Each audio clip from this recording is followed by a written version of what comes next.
Hello everyone, welcome back to my channel. In this video we are going to start organic chemistry, जो कि chemistry का बहुत important हिस्सा होता है, पार्ट होता है. ऑर्गेनिक केमिस्ट्री आपकी 12th से शुरू होती है बिकॉज आपकी जो 11th होती है उसके अंदर तो फिज़िकल केमिस्ट्री होती है या इनऑर्गेनिक केमिस्ट्री जिसे आप कहते हो.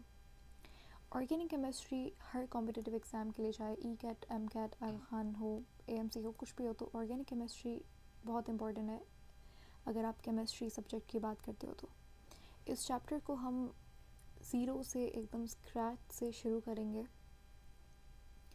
अगर हम बात करें ऑर्गेनिक केमिस्ट्री में क्या क्या कौन कौन से ऑब्जेक्टिव्स होंगे, क्या क्या पढ़ेंगे हम, तो हम सब हर चीज़ कवर करेंगे, चाहे वो किसी भी बोर्ड के हवाले से हो. आज एक इंट्रोडक्टरी वीडियो है जहाँ पे हम लोग देखेंगे कि हिस्ट्री क्या रही है ऑर्गेनिक केमिस्ट्री की. इन पास्ट कौन कौन सी थ्योरीज आई, ऑर्गेनिक केमिस्ट्री क्या होती है. सबसे पहले तो देखो, ऑर्गेनिक केमिस्ट्री ऑर्गेनिक कंपाउंड्स की स्टडी को कहा जाता है, जिसके अंदर आप ऑर्गेनिक कंपाउंड्स को स्टडी करते हो. अब ऑर्गेनिक कंपाउंड्स क्या होता है? सबसे पहला जो कॉन्सेप्ट था ऑर्गेनिक कंपाउंड्स के हवाले से वो ये था कि कोई भी कंपाउंड जो कि लिविंग बीइंग से लिया जाए, चाहे ह्यूमन हो, प्लांट हो, कोई भी लिविंग ऑर्गेनिज्म से लिया गया कंपाउंड ऑर्गेनिक कंपाउंड होता है. ठीक है, इसके ऊपर इस थ्योरी को सपोर्ट किया था, यानी कि ये थ्योरी एक्चुअली दी किसने थी? जे बेrzelius ने. इस थ्योरी को कहा जाता है वाइटलिज्म. ठीक है, और इन्होंने कहा कि ऑर्गेनिक कंपाउंड्स वो होते हैं जो लिविंग बीइंग से आते हैं, क्योंकि लिविंग ऑर्गेनिजम्स के पास ही वो ताकत होती है जो ऑर्गेनिक कंपाउंड्स को बना सके, and that force is called as vital force.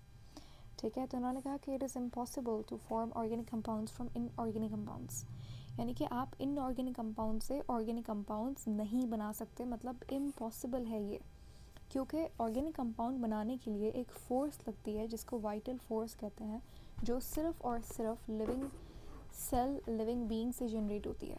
ये थ्योरी आई थी 1815 के अंदर और इसको वाइटल फोर्स थ्योरी भी कहा जाता है.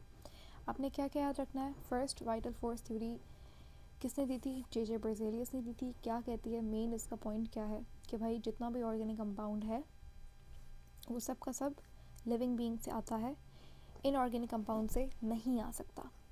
ठीक है, अच्छा, इसके बाद हमारे पास जे